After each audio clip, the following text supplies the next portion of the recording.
parfum qui vient de l'autel, afin qu'il n'y ait pas de confusion là-bas. Or, l'autel du parfum, c'était la présence du Saint-Esprit. Bien aimé, le Saint-Esprit est venu différencier l'église morte et l'église vivante. Amen. Là où le Saint-Esprit est à l'œuvre, l'église est en retraite, l'église est en séminaire, et s'il n'y a pas ça dans l'église, c'est une église morte. Amen.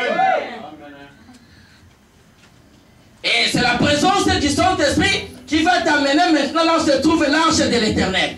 Là où se trouve l'arche de l'Éternel, la première des choses, il y a la verge d'Aaron. Alléluia. La verge d'Aaron, c'est cette verge qui avait fleuri. La verge était sèche. Signifie que lorsque tu marches avec Dieu, quelle que soit la sécheresse qui passait en toi, le fleur doit sortir. Amen.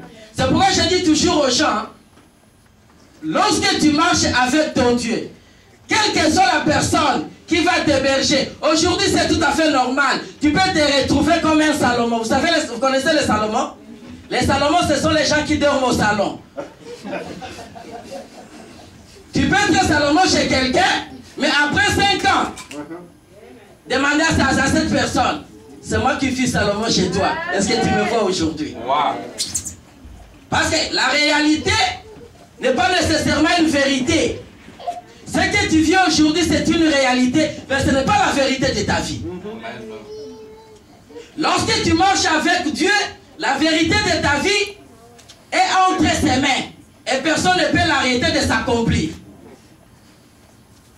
Quel que soit ce que tu endures, avec Christ, les choses changeront.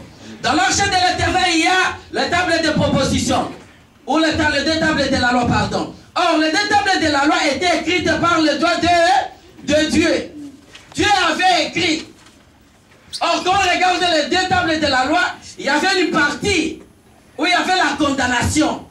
Et il y avait aussi une partie où il y avait des promesses. C'est le doigt de Dieu qui avait écrit, il avait signé. Ce doigt, quand il est descendu un jour encore sur cette terre, ce doigt s'est manifesté sur le mur d'un roi. Et ce doigt va écrire, mais tel personne. Tu divisais, tu seras divisé. Ce doigt était descendu pour condamner. Bien aimé, quand je reviens maintenant dans le Nouveau Testament, ce doigt va se manifester encore un jour. Lorsqu'on va attraper une femme en flagrant délit, on va l'amener devant Christ. Ce doigt écrivait par terre. Et quand Jésus s'est révélé là, il qui t'a condamné. Amen. Ce doigt est aujourd'hui. Aujourd'hui, c'est le changement de l'histoire de ta vie. Amen. Quel que soit ce que tu as enduré. C'est pourquoi la Bible dit, lorsque tu rencontres Christ, dans le livre de 2 Corinthiens 3, verset 16, lorsque tu rencontres Christ, le voile tombe.